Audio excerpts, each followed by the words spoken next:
Welcome back to Move Better, Feel Better, the Feldenkrais Awareness Summits. This is Cynthia Allen, and I'm glad to have you back with us.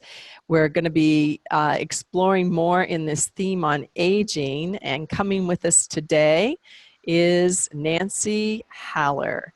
Nancy comes from that fair state, probably a little bit chilly maybe now, of Washington. She holds a master's from Lesley University out of Cambridge, Massachusetts. She's a practicing Feldenkrais practitioner as well as a nationally certified massage therapist. She's also trained in the Bones for Life work by Ruthie Alon.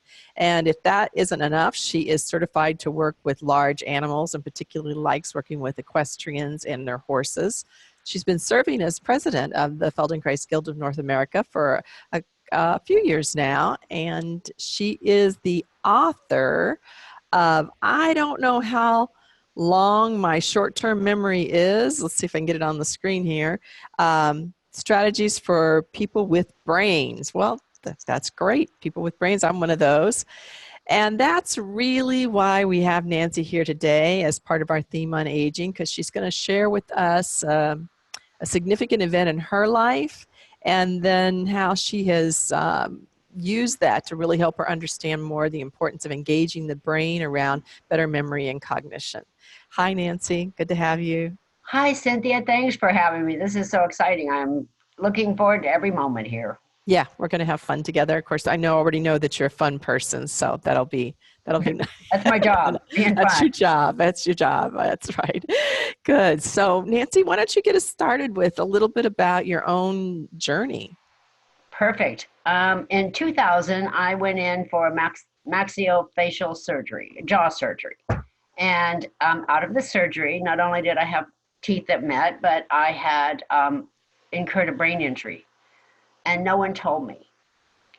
So I spent about 2 years before I went in for my first medical analysis.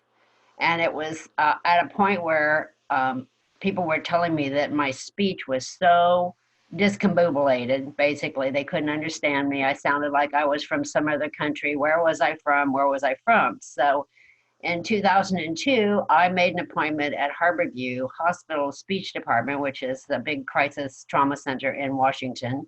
And I walked into the speech department, and my lovely lady, Deanna Britton, looked at me and gave me a total speech analysis and told me I needed to see neurology, that I probably had a tumor or a lesion on my brain. Wow.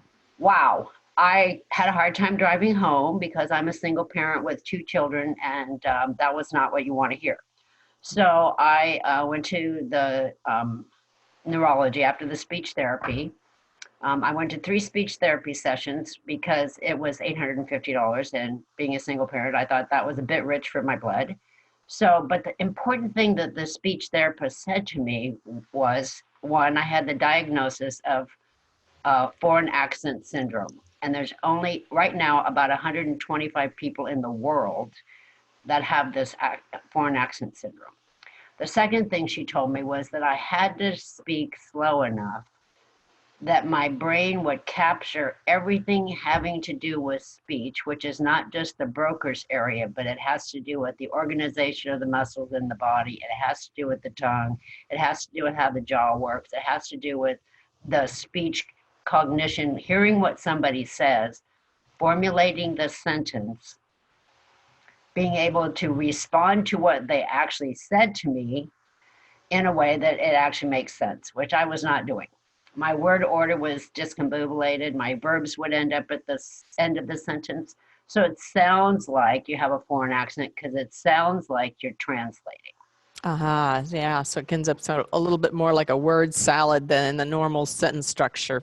Correct. So it was a process of going, once the speech therapist said, you just have to go slow enough that you can actually capture all of the pieces. I went, oh, that's the Feldenkrais method. I was blessed to already be trained in the Feldenkrais method for a number of years at that point. And I went, I can do this. I don't need to go to speech therapy to have them tell me how to make words. So I started being more aware of my speech. I couldn't hear the way my speech was articulating, which was the most difficult part. Was I didn't hear my problem. I didn't know I had a brain injury. I didn't realize that it went beyond just my speech into things like recognition of numbers. I couldn't tell the difference between a 3, a 5, 6, 8, and 9. I couldn't see the difference. Well, that's a lot. That is a Those are lot. a lot I of mean, numbers that you don't see.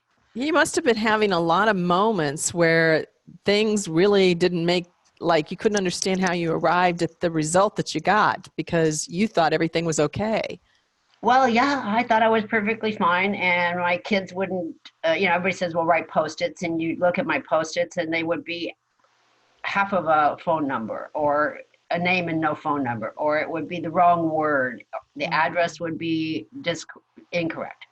So it was just a point of one. The first thing I had to do was recognize I was having a problem. I had something I had to deal with, and I had to recognize that that was part of it. And at the same time, what's interesting is I was traveling all over the country doing horse workshops with equestrians. They thought I was European. They thought I was an expert because I was from Europe. It was like, okay, awkward. I'm not an expert in horses or in Europe. So that was pretty interesting. And raising 2 kids as a single parent and being responsible for everything having to do with them, my job, my office, everything. I was lucky because my father did my books. So I couldn't do that. And I didn't even realize, but he had already been doing them for a while. But it was just simple things that you just don't realize. I'd be driving someplace and I wouldn't know where I was. So I would call my kids in a total panic attack, and they'd be looking up on the internet. Are you parked? Are you near a street sign? Can you tell us where you are? We'll help you get where you're going. Those kinds of things. And it was resolving myself to understand that I, one, had something I had to deal with, and 2, I had to figure out how on a daily basis I was going to deal with it. And it was like, words were hard for me. I created a whiteboard in my mind so I could read easier than I could speak. So if I wrote the sentence on the whiteboard, then I could read the sentence. So it became all of these many tools of how do I really accommodate myself so that I'm functional in my life. When I was traveling, I have color-coded net bags. So when I would leave a hotel, I would know if there was a net bag that didn't have something in it, I had to look around and find my stuff. So it was all of these little accommodations and little things that I would do for myself that made it possible for me to function at the level I was functioning. So part of it, the whole situation is we don't know when we're having trouble. So in 2012, I went back to the same speech therapist. In 2002, she diagnosed me with 52% intelligible speech. In 2012, she diagnosed me with 78% intelligible speech. Well, that's an improvement. The jump of 26%, she asked me, how did you do it? Because we cannot get these results. And I said, the Feldenkrais method. The Feldenkrais method offers all of the principles behind all the principles behind the Feldenkrais method offer the solutions that I needed. You have to move slow. You take your time. You rest. You be, in all of those moments, you figure out what are your alternatives? What are your changes? What are your possibilities? And all of these little principles that Moshe wrote in Learn to Learn, which is available on Feldenkrais resources. And I've got a part about it in my book where I took Learn to Learn and I broke it down, and it's in that plus my comments about how it affects me. And all of those principles are basic in our daily life. If we will follow these kind of principles, then we function at a higher level. I realized that my balance was an issue and my posture was an issue, because if my balance was off, I couldn't talk as well because it would affect my tension in my neck around my vocal cords. If I was falling in my balance, then it affected my ability to speak because I was working so hard on the falling recovery. Even if it's a few millimeters, we don't realize how much that affects us until you are affected.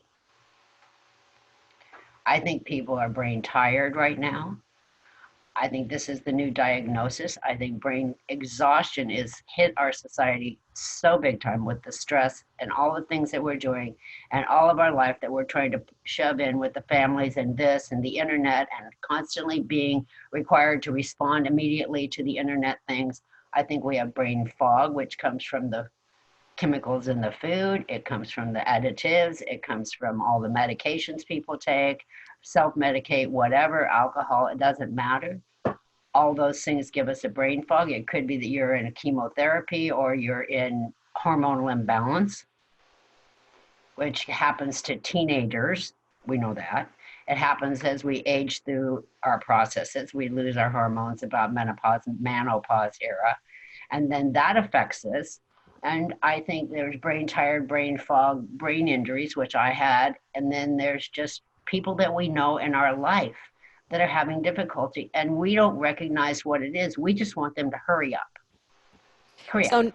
So Nancy, even though we invited you to be part of this theme on aging, and we know that memory in aging is such a significant issue, you're really saying that what you've found to be true for you out of a brain injury, you're expanding that to really be something that could be useful for the majority of the population. I firmly believe that everybody in their life at some point will have a brain issue. And we may as well recognize it and enjoy it and be cognizant of it and be kind about it. Like when I wrote my book, I had just finished my master's degree and my brain was just like totally a fog. It was the best thing I ever did because when you write a thesis, you have to put the words in the right order. They like that. And then my children, my two girls, had just come out of college and they were having brain tired and they were in their late 20s, so in the mid 20s. So they were having that just coming out of puberty brain fog thing that goes on and exhaustion. And then I was looking at my mother who was entering her 90s and I'm looking at senior brain and I'm looking at all of us and we all had something going on. So it became quite evident to me that this is going on everywhere with everybody. Because I don't think my family's special. I think we're just part of the world. So I think this is a big issue that we don't even recognize. I think kids going into school, older people going into nursing homes, if you have a small infection as a senior, like if you have a small UTI, it can sit in your brain and then you can't function and your family just thinks you're screaming and hollering and crazy. And you're not crazy, you have a UTI. So all of these things affect how our brain functions and what is going on with the brain. So it's a point where we have to really honor ourselves and our family and our associations on the street, because if you look around and you're driving down the freeway and you notice in Seattle, we have an enormous traffic issue. And so people are angry all the time because they can't move any faster. So I think having the ability to check in with yourself and realize that gripping the steering wheel does not make your car go faster or stop faster. Becoming a super tense person does not help any situation unless it's fight or flight and you have to be in a big hurry to leave. But these are things where I have to recognize with my mother that I can't go as fast with her. I have to elevate my pitch. I have to do all these things so that she and I communicate with each other. And I'm just not turning into, why can't you do this? Why can't you hurry? Let's go, let's go, let's go, when she's not capable. So part of what you're indicating is that we need to use awareness not only with ourselves, but also with the people around us. So there's a kind of quality of slowing down and becoming aware of what's happening with ourselves and then what's happening with ourselves in relationship to the environment around us. Absolutely. Absolutely. And it was a big awareness for me to come to that point. That it's not what you want to ever have somebody tell you is that you have a brain injury. Because our image of brain injured people is like Terry Schiavo, who was terribly brain injured and laying there and not cognizant in a coma.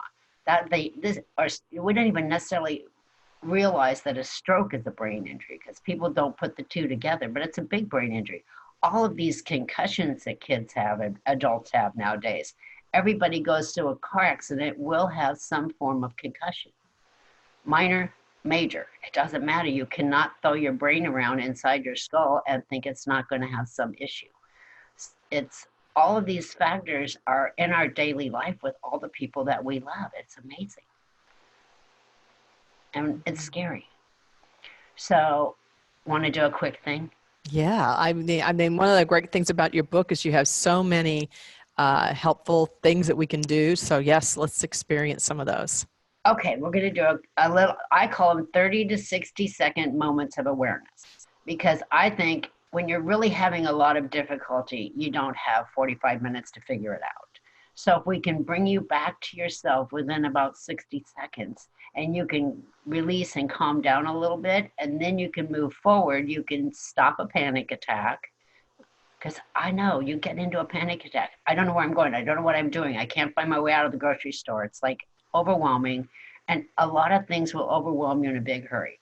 Like I cannot go down the soap aisle of the store. You know, actually, I had a little moment this morning when we went to sign on. I had a problem with suddenly the memorized password wasn't there. Right? It. I don't know why it signed me out, and then I haven't signed on to this program in this computer. Probably I haven't signed on and used my password for this program for months.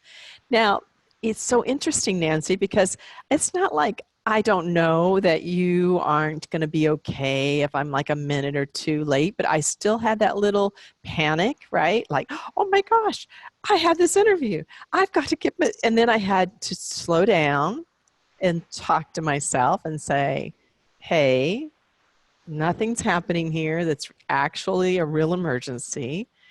It's all going to be easy to reset the password, no problem. So it's fascinating how quickly that can happen. And if you have a definite deficit, it gets worse, right? It's like if I really felt like I didn't have the option to find a way around for that password, it would have gotten much worse for me. And I think part of it is that we as Feldenkrais people have been trained to slow down. What a gift. What an absolute gift to have already spent years in training, years in practice, working on how to be slow. I can't be the jet fighter pilot anymore. I have to be a crop duster. I have to take a little bit more time, dust the crops. It's kind of like driving a car on the Autobahn. I can drive my Ferrari on the Autobahn at 160 miles an hour, but I see nothing. Right. If I drive a tractor on a country road, I see everything. Absolutely. So I'm in my tractor driving era now. So let's do a little something. Okay, so let's do a little breathing because that's always the first thing that goes in the panic attack is like, and when you hold your breath, that is it. You cannot let go of anything. So the exhale is super important. So find a place, sit with your feet on the floor. Allow yourself a little room between your knees and your feet. And now we're going to do a sequence of different types of breathing just to make it super simple and what our plan is here. So just take a few breaths on your own and just figure out what do you do in your breathing pattern. Do you breathe in and out through your nose? Do you breathe in through your nose and out through your mouth and blow out a candle kind of a thing? Do you breathe in through your nose and out like exhale? How do you breathe? Do you breathe in and out through your mouth? These are all kind of the options of how we can breathe. And I know there's yoga breathing and all these other kinds of breathing, but just for a second, let's just do anatomical breathing. What a great idea. Okay, so just for a second, put your feet on the floor, put your hands kind of in your lap. If you can put them palm up, that's super great. Or on the table, whatever, be comfortable. And now just breathe in and out several times through your nose. Just practice this out. And as you're doing it, have a sense of where does this breath go within your system. It goes in through your nose, out. Does it go down your neck? Does it go to your shoulders? Does it go to your mid-back? Does it expand your chest? Does it not? all these factors. Okay, let it rest. We love the rest part. Feldenkrais is all about rest. Now, this time we're going to breathe in through our nose and out with the blow out the birthday candle thing.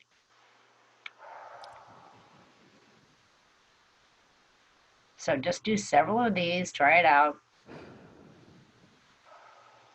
And again, where does this kind of breathing pattern go? Because this is different from the past breathing pattern we just did, correct?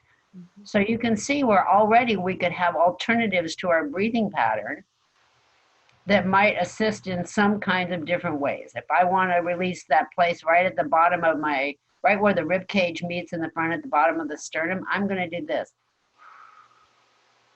Because that releases that little place right there at the bottom of the sternum, right where the rib cage goes. There's a sphincter there that goes from the esophagus into the gut. So if you have little problems there, you might want to just do a little bit of that breathing and let that sphincter release a little bit. That's kind of interesting. Okay, let it rest. We can dance during the rest periods. Okay, let's do that. Okay, got to have a little groove and got to get a groove on here. Okay, and now we're going to breathe in through our nose and long and slow. I like that one. I do too. It's my favorite.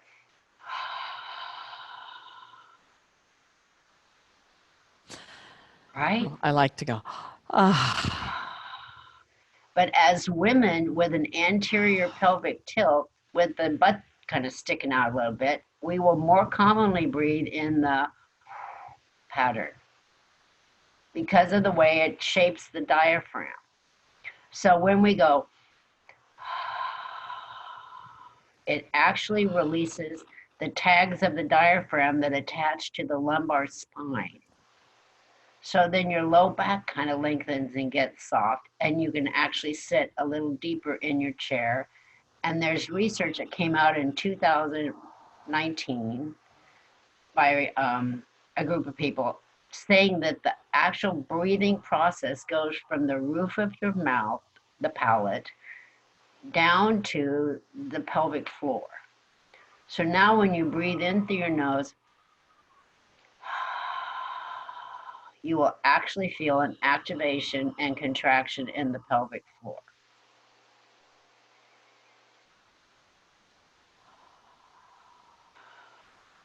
It quiets your mind. That particular breathing pattern quiets your brain down, takes you out of that immediate fight or flight response.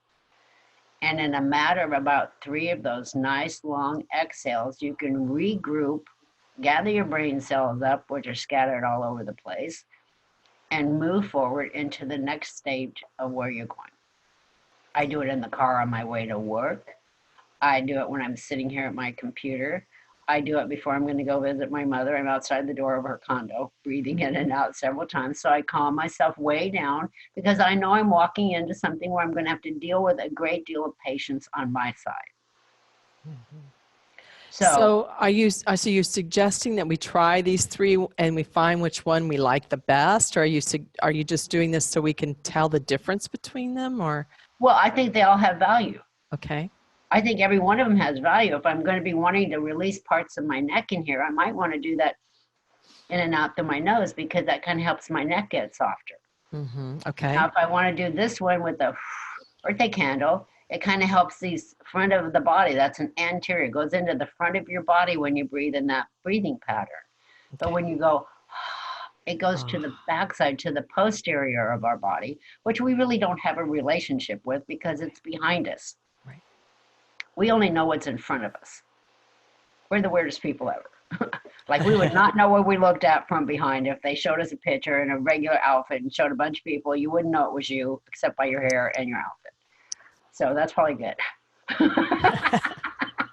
We don't always want to know that part. But this is where I'm saying, I mean, we now can create options. Once you have options, the need for flight or fight reduces. Right? Because you know if you have an option, then you're not trapped.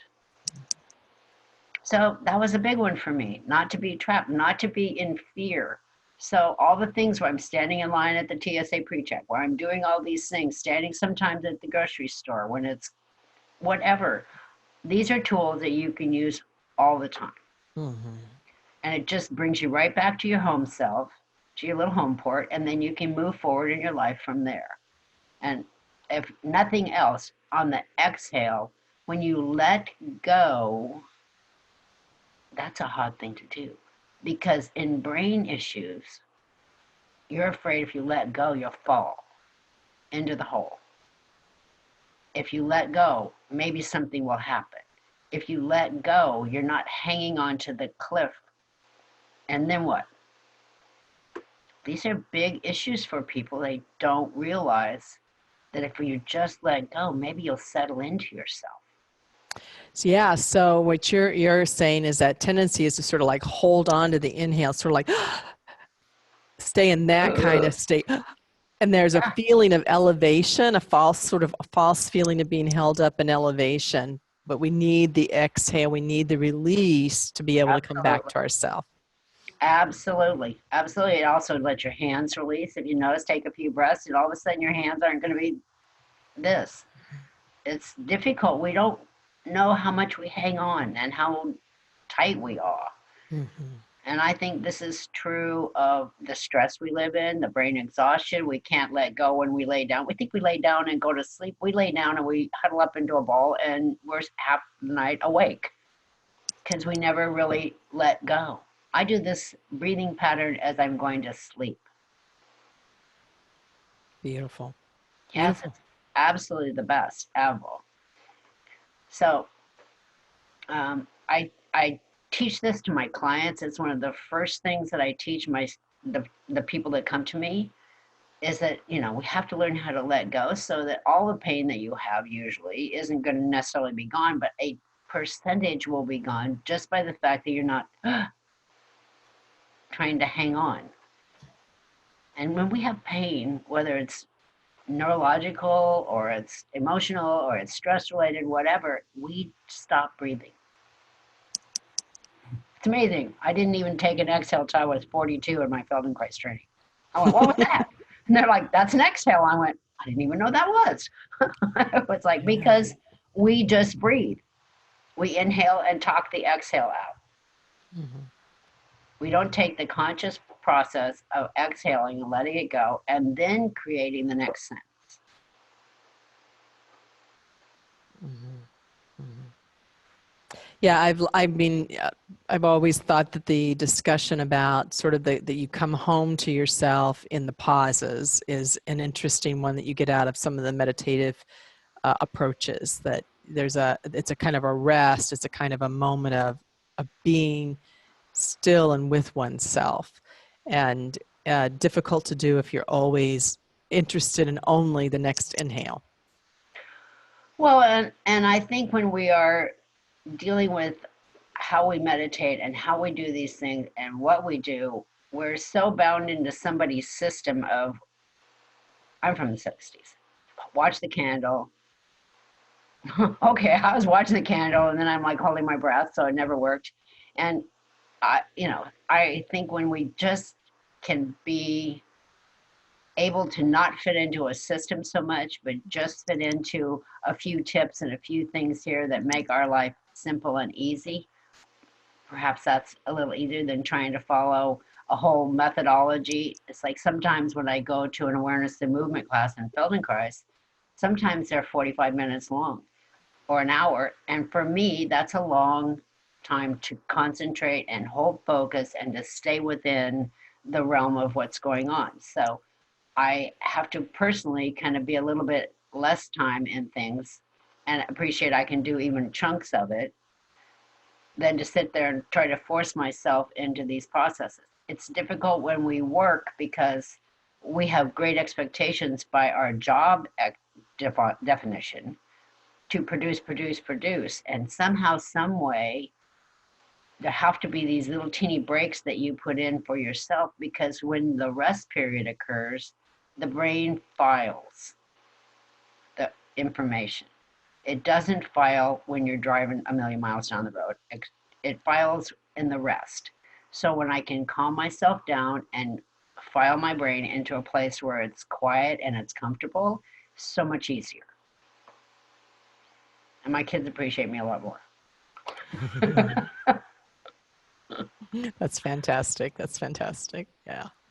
So I appreciate the distinction that you're making here, that there are situations or people, people either because of things that have happened to them, like a brain injury, or maybe something we could say trauma or some kind of pain, that maybe the traditional approaches of a very systematized sit for meditation, go do an awareness through movement lesson, that kind of thing could be too much. And so you're saying, hey, we don't have to go that direction. We could just look at some of these short tidbits and you know, find a few that work for you and really use those as regularly as you can and see what happens. Well, and if you were to look at the 31 that I have in the book, once you kind of play with this concept, then you can even create your own. This isn't something that you can't do on your own. When you start to realize these little teeny things. So if you just for a moment, let's do a real quick one. So for a moment, look at your finger really tight. Look at your finger, look at your finger. And you notice how much tension you get in your whole system? This is you looking at your cell phone. This is your new best friend. All right? This is how much work it is to look at our cell phone.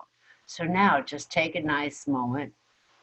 Take a nice long breath in and pretend you're laying on the grass as a kid looking out at the stars on a dark night. So just take that nice long breath in, exhale slow, and look out at the stars.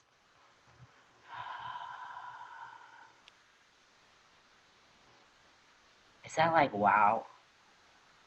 I mean, there's a nebula, there's a shooting star, and it just was so quieting right there. It's like, we have to find a big picture.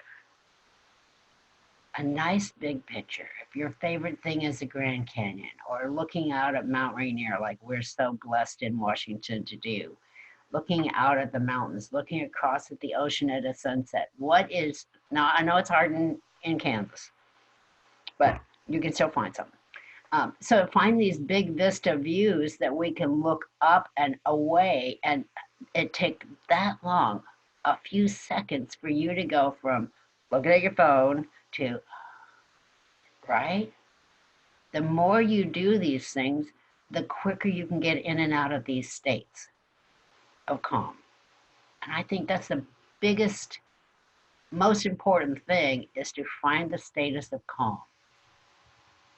Because when you're not there, everything is multiplying like dominoes falling.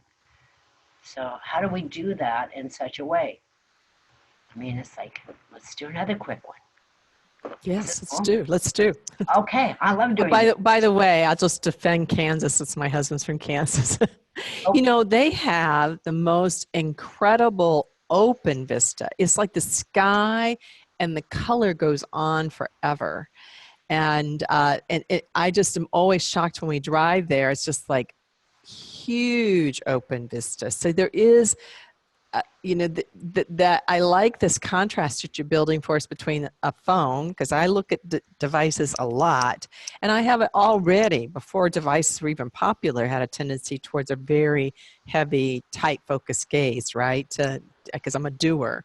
So to have a break, which I would continually just say throughout the day, hey, just have a moment where you have that big picture, big vista view, and you take that easy breath. That's a gift. It is amazing for us to do this. Okay, so now we're going to put our feet on the floor, and we're just going to sit on our little thing, and we're going to take that nice long exhale. And you feel where you just put a little pressure in your heels when you take a few of those exhales. Suddenly, the back of your body starts to get longer, and your feet actually touch the floor. It's kind of amazing. So, and now we want to just, without moving your heels too much, I want you to just take your toes out, right? Just move your toes out like you're arcing out. Here's your toes, and they're going like this, right? Out, and then take a breath, and then on the exhale, bring them in. And then on the exhale, take them out. Inhale, take them out. I'm really challenging the brain now. Right? And now just take a rest. Now, where did those movements go? Start to track, because this is your whole matrix development. The more clear we become in our matrix movements, because we are a matrix, fascia, muscles, tendon, bone, blah, blah, blah, all that stuff. It's a matrix within ourselves. And now I want you to kind of hold your toes, and this time I want you to move your heels in and out, right?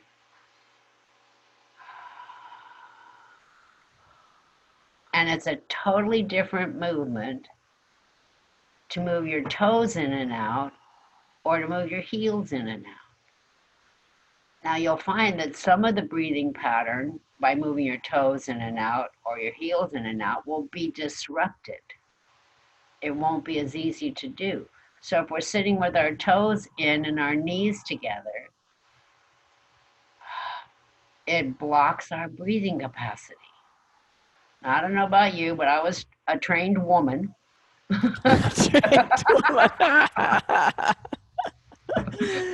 There was no man spreading in my high school.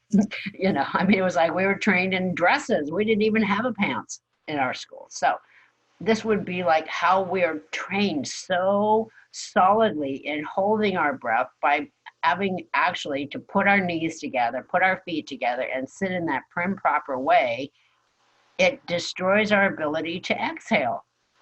That's why we do this, because that's all you can do, right? When you pinch your knees and your feet together and it's all like tight and everything, you can't even exhale. Super weird. Don't even recognize this in ourselves, but this is part of what we do.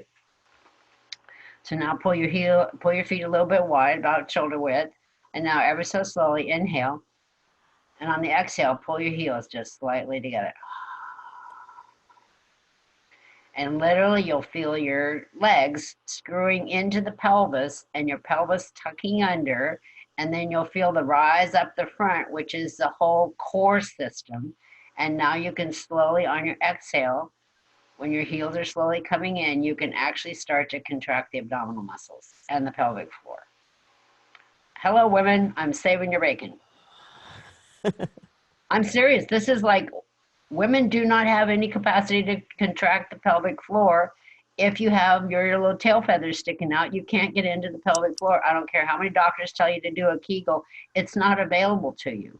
So pull your heels together on the exhale. Pull the abdominal muscles. Now you can pull the whole pelvic floor. There you go. Now you have a great deal of stability within your system because the femurs are holding the pelvis. You've now got a core support muscle system.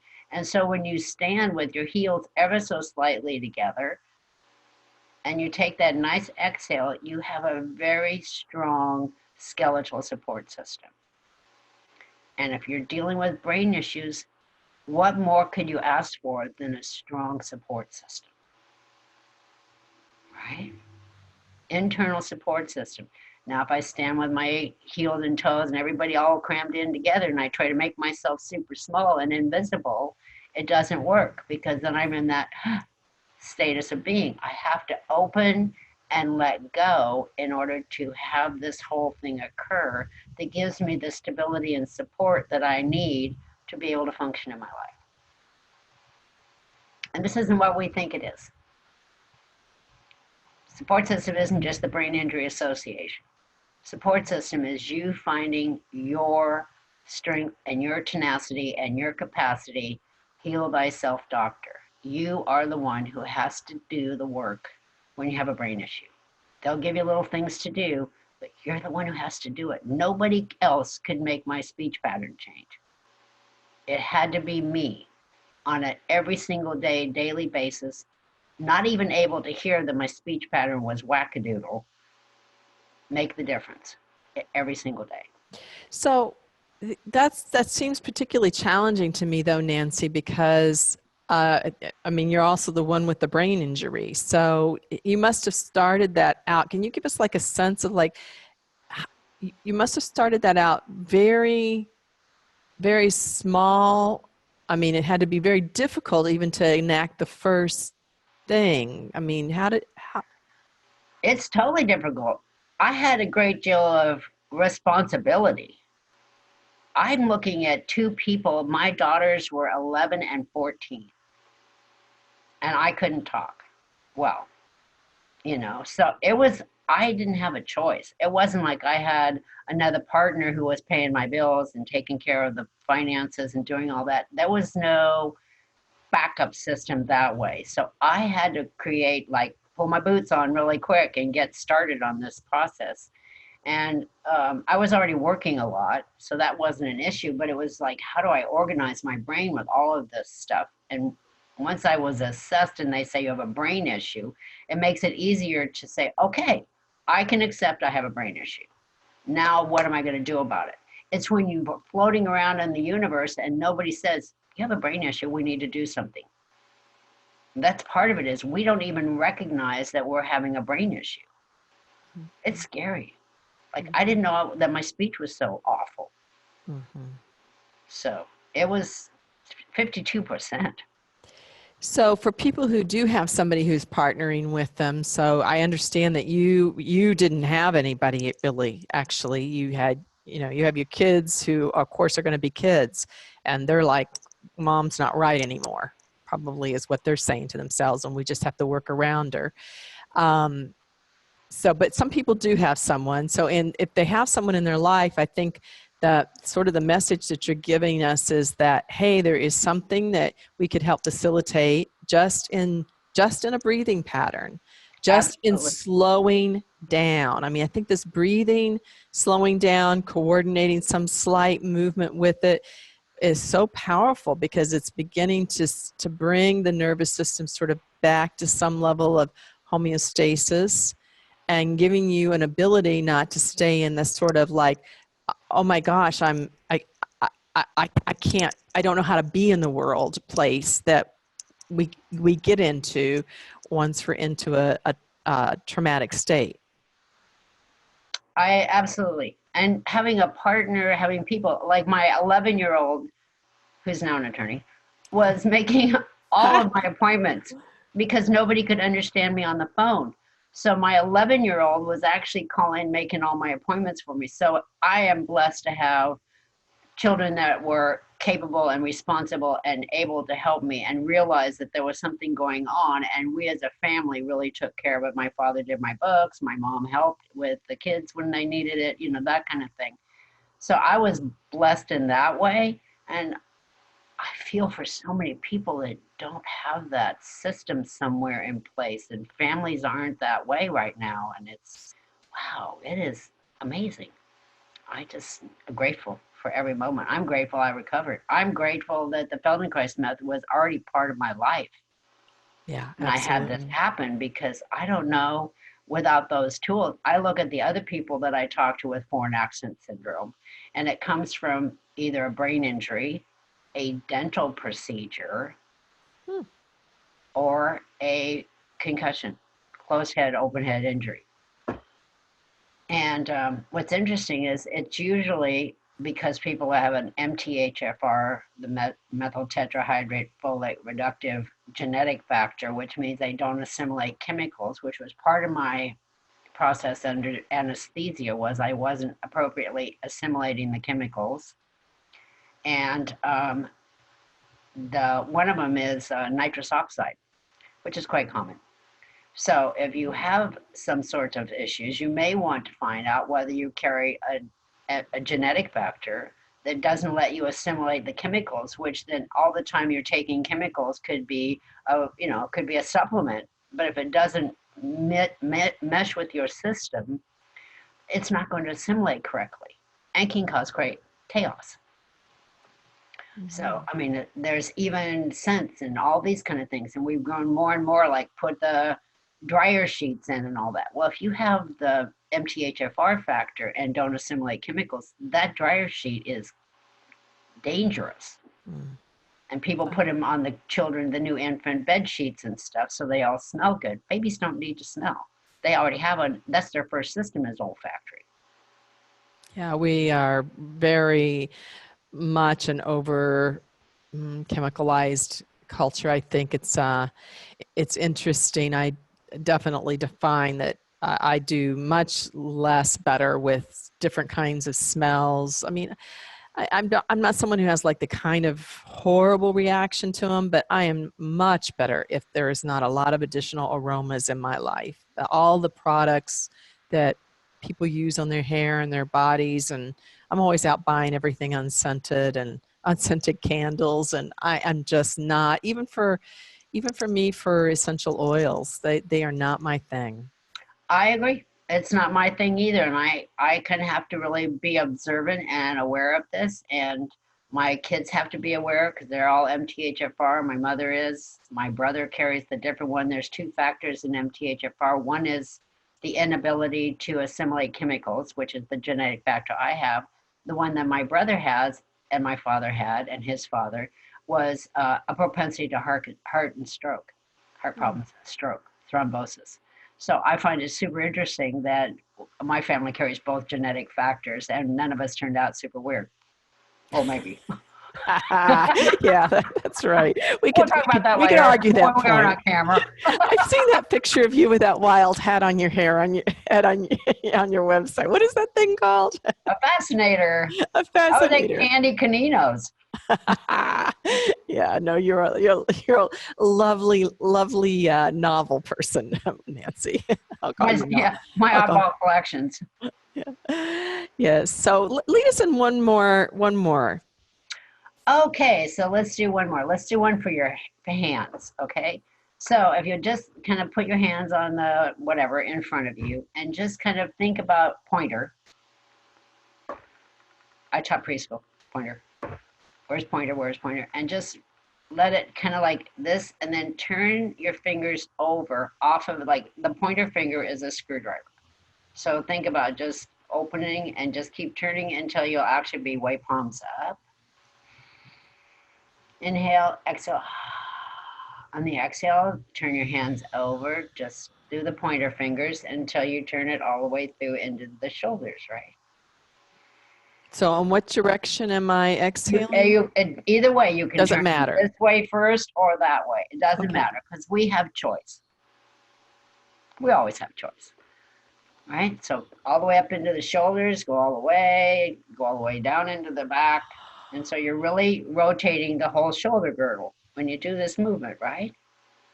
So now we're going to go to tall man. This is not the Seattle driving finger. And we see that a lot in Seattle on the road. So now do the same movement through the tall man. Nice exhale. All right. This is a different movement than pointer, right? Take a rest. No stress. No pushing, no crazy times. Just all this is an awareness.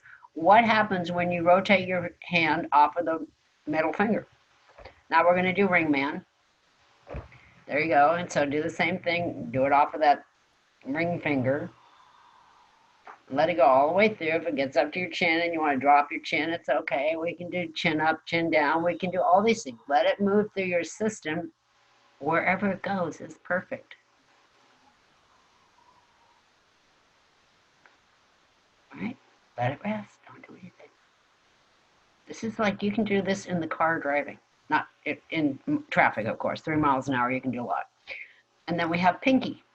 Now, when we do pinky, it's not this. We're going to lengthen this way through pinky. So it goes all the way up the arm, right? Now you can go pinky.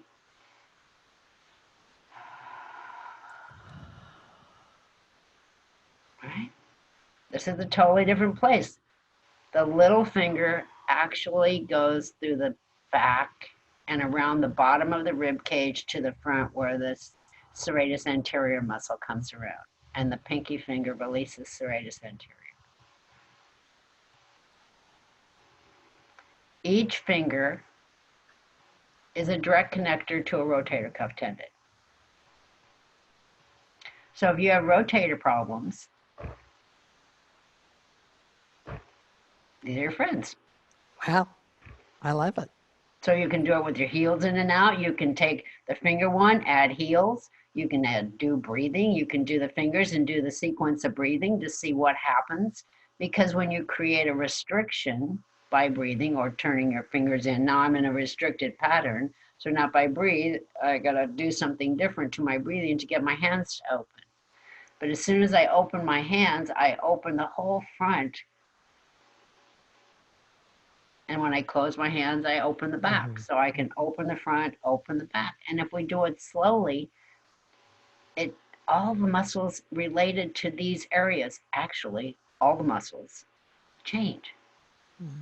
If you stand up and blink your eyes, 650 muscles have to do something. That's our system. Is that amazing? I love it. Yeah. So, Well, and I love how simple you're making these. And the word simple is not right. easy. But easy, because I'm thinking about, people who have had a stroke, who do have some kind of muscular inhibition that's difficult. They can still begin to play with these concepts, even very small. And we often are asking people to have had say a stroke, who may also have they certainly have a brain injury, and they may have a memory issue as well. We're asking them to do these really difficult, large movements and put all this effort into it. And there's all this, that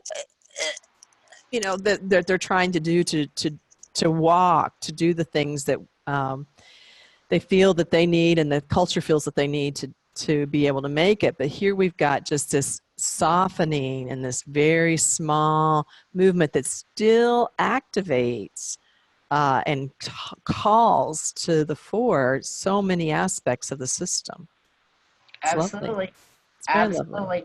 And when we realize that along our spine, where the vagal nerve comes from the bottom of the coccyx all the way to the brain stem, along the spine, there's approximately 14 muscles on every vertebrae. You have almost 100 muscles in your neck. I know. Aren't you glad they're small? Otherwise, they would be awkward. But when you realize that what we're doing when we open and close and we do the breathing and the pelvis rolls and all these things happen, we're innervating the vagal nerve, which feeds all of the organs. It feeds our legs, it feeds our arms, it feeds our brain, it feeds everything, so that all of a sudden the digestion improves. When we exhale, we get that nice release through the abdomen and all that trunk release, then your organs can sit a little more comfortably. And we stop moving when we have pain because we think that's the answer. If I hold my breath, if I stop moving, it'll quit hurting or it'll maintain where it is. No, that's not the way it works. If we'll start moving very slowly in small patterns, like even just turning our heels in and out, right? Opening our hands, closing our hands, changes everything. Almost 28% of the motor neurons in the brain are dedicated to the function of the hands.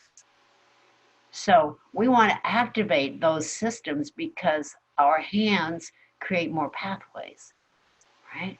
They open up our brain. They open up, when you open your hands, you open up the whole thoracic area for breathing, for all of this stuff to go on. So closing your hands and clenching your fingers is what we see in a lot of brain injury or a lot of brain issues or stress or holding on patterns in our clients and the people around us. Go to the grocery store and watch people's hands. It's like,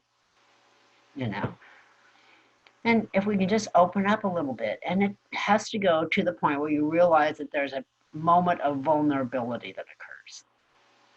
Because once you're open, there's a vulnerability. So we have to kind of that's where that extra breathing pattern kind of helps. It's and then you close it back down. And if you have to start with these kind of movements in the privacy of your bedroom or your home so that you become more comfortable with them, start there. It's like I tell people, especially women, if you don't have comfort in taking your knees apart, put a blanket over your lap and do these movements so you can do it in such a way that you're not dishonoring your mother. Right. You don't feel exposed. Because, the teachings can go deep. And or even if you're just worried that you can't hold yourself together, and that calming down, you will somehow fall apart, because that's a very valid feeling that people will have if they've been in this particular sort of tone for a long time out of injury or habit. Then you're right to set yourself up for success, which is to do it at home by yourself in the safest possible environment that you could possibly create for yourself, and give yourself Absolutely. just three. I mean, just three, like you're saying, it doesn't have to be a lot. You could just do three, as you suggested earlier. Three breaths in and out would make a difference. So I love it. Yep. Keep it simple. Make it very simple for yourself. Make it a possibility. Like Moshe said, make the impossible possible and then the possible elegant. Mm-hmm. So I'm a firm believer that we just have to figure out how to make it possible for us to move forward in our life, regardless of what our issues are, because everybody comes through life with some issue. Absolutely. Nobody comes through unscathed. So the sooner we become kind to ourselves, Moshe, over and over again, be kind to yourself. I'm thinking, what does that mean? All the way through my training, Moshe, be kind to yourself. Of course, I'm kind to myself. What the heck? I bought myself a new shirt. I love that. But how do we really engage in a moment of kindness? And I would hope that our society will come to that place again where this is our modus operandi, rather than it has to be something we find out there in the universe of a concept. But it's who we are as a human being. Mm-hmm. Yes, so I want to encourage people to get Nancy's book. I hope you haven't ordered it, however, because Nancy has a little special treat for you. If you click down below the video, you're going to get access to 25% off on it. So you'll get a great discount if you already own it, but this could be of value to someone, because all these extra hints are just lovely. I mean, I'm going to adopt the one where you look out, because I'm going to write myself some notes around, because I need to do that many, many times a day because of how much I focus on things. So it'd be very, very helpful for me, both in my vision, but also in my tendency to get to really high tone, because I'm always doing. So I love it. I can't wait to try it out. And then also, I guess I kind of blocked my light there, didn't I? Sorry about that. So anyway, click below and get 25% off on this book. Give it away as a gift if you already have it yourself. And Nancy, as we start to wrap up here, we're interested in asking if there's a particular quote, something that really calls to you in your life that you think it's maybe valuable to you, and you think it would be valuable to others to hear. Well, I always love that life is an event. Our life is a process, not an event. So life is a process. And, we have events along the line, but it's not the whole thing. And then I'm a firm believer in that we have to heal ourselves. So those are kind of things I work at all the time. So I realize that I may be having an event, but it's only in the process of where it's going. And 5 minutes later, that is gone, and I can move forward in a new place. And choice is always available. I think, if anything, I give you permission to have choices and utilize choices. Mm-hmm. We don't think we have them, and we don't have permission to look for them. I think that's a big thing about the Feldenkrais method, is that there are always alternatives, there's always choices, there's other ways to do things, and find the ways that work for you. Find people that support you in your path. There's a lot of people, 8 billion or something on the planet. There's bound to be people who will support you in your path.